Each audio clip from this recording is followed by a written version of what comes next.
খবর 24 সাথে আপনাকে স্বাগত। নতুন নতুন খবর জানার জন্য আমাদের চ্যানেলে চোখ রাখুন। সপ্তাহের প্রথম কাজের দিনেই রেলে বিপত্তি, ঘণ্টাখানেকের জন্য বন্ধ হয়ে গেল রেল পরিষেবা, ভোগান্তিতে যাত্রীরা। ঘটনা শিয়ালদহের দক্ষিণ শাখার মাঝেরহাট স্টেশনের। স্বয়ংক্রিয় সিগন্যালিং ব্যবস্থায় হঠাৎ করে বিভ্রাটের জেরে খানিকের জন্য থমকে যায় রেল পরিষেবা।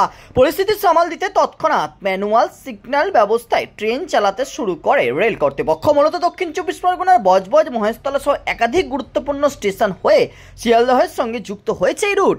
সেই কারণেই সোমের সকালে এমন গুরুত্বপূর্ণ লাইনে সিগন্যাল বিভ্রাটের জেরে বেশ চাপে পড়ে যায় স্টেশন কর্তৃপক্ষ। তার মধ্যে আজ আবার শুরু হয়েছে উচ্চ মাধ্যমিক, সুতরাং চিন্তা যে বেড়ে দ্বিগুণ হয়ে যায় সেই নিয়েও কোনো সন্দেহ নেই। ব্যুরো রিপোর্ট, খবর 24/7।